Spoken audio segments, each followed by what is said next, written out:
차미연 리포트. 정률성 기념사업은 대한민국의 정체성 훼손이다. 최근 이슈가 된 중국과 북한의 인민음악가 정률성 기념사업 문제는 우리 사회에서 관행처럼 여겨져 왔던 좌파의 이념적 주도권과 광주와 호남의 정치적 정당성이 흔들리고 있다는 사실을 보여준다. 즉, 좌파의 태조기가 시작되고 있는 것이다. 정률성은 일제강점기 당시 현재의 광주광역시에서 태어난 음악가이다. 그는 중국인민해방군 군가와 조선인민군 행진곡을 비롯한 다수의 공산주의 찬양음악을 작곡했으며 중국과 북한 두 나라에서 모두 혁명음악가로 높이 평가받는 인물이기도 하다. 그의 작곡 가운데는 마오쩌둥에 대한 개인 숭배를 소재로 한 것들이 매우 많다.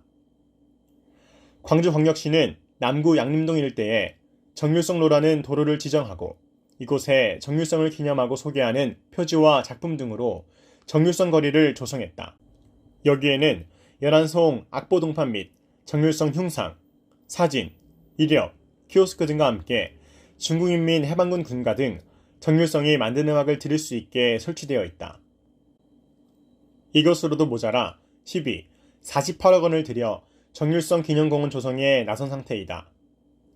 정률성의 생가도 여러 곳이다. 광주광역시 남구 양림동과 동구 불로동에도 정률성 생가가 있다.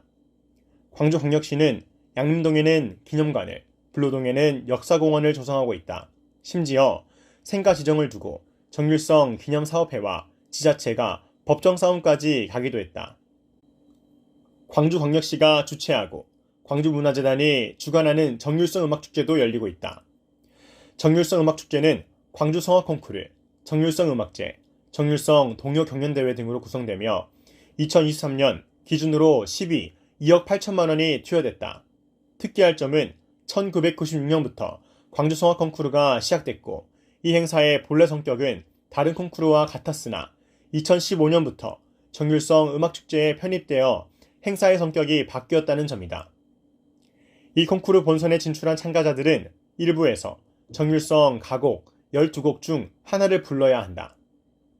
지금까지 표면상 별 문제 없이 진행되어 오던 광주시의 정률성 관련 사업이 갑자기 문제가 된 것은 박민식 국가보훈부 장관이 이 사업에 대해 문제 제기를 했기 때문이다. 여기에 대해 강기정 광주시장이 반박에 나섰고 이 문제는 갑자기 전국적인 이슈로 떠올랐다. 이 문제가 이렇게 폭발성을 띠게 된 것은 무엇보다 이 사안이 이념적인 국가 정체성 문제를 건드리고 있으며 광주와 호남이 연관되어 있기 때문이라고 봐야 한다. 광주의 5.18은 1987년 민주화 대투쟁의 원동력이었고 87년 체제, 즉 6공화국의 성립 배경이라고 해도 과언이 아니다. 민주화 투쟁은 유신체제와 5공화국 이후에 체제를 지향하는 것이었고 당시의 시대정신, 즉 유연화, 개방화, 다양화, 합리화라는 요구를 집약한 어젠더였다. 그래서 민주화는 우리 사회의 진보를 이끄는 힘이었고 이후 우리나라가 선진국의 반열에 오르는데 결정적인 역할을 했다고 봐야 한다. 그런 점에서 5.18의 주역이었던 광주와 호남은 87 체제의 오너 역할을 해왔다. 문제는 광주와 5.18이 87 체제의 주역이 되는 투쟁 과정에서 주사파와 손을 잡았다는 점이다. 즉, 87 체제는 사실상 호남 주사파 연합에 의해 주도됐고 그 영향에 의해 민주화의 긍정적 의미에도 불구하고 점차 87 체제가 작용하러 기울어지는 문제점이 심화됐다고 본다. 이번 정률성 사태는 바로 이런 민주화의 오염에 대한 대한민국 헌정질서 차원의 반발이라고 평가할 수 있다. 5.18은 6공화국 들어 민주화운동으로 인정됐고 그래서 대한민국 헌정질서의 한 부분으로 녹아들었지만 동시에 그 민주화의 명분을 악용하는 주사파 등 반대한민국 세력들에 의해 대한민국을 흔드는 명분이자 무대로 사용되었던 사실도 부인할 수 없기 때문이다. 정률성은 6.25 전쟁 당시 중공군 장교로서 서울에 주둔했다. 중공군은 서울에 머무는 2달여 동안 대규모 인명피해뿐 아니라 문화재 유물 약탈 및 파괴 행위를 벌였는데 당시 정률성은 여기에 적극 가담한 것으로 알려졌다.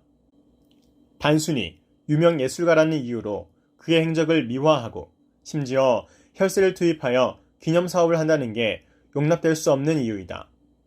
광주와 5.18은 정치적으로 과잉 대표된 측면이 적지 않다.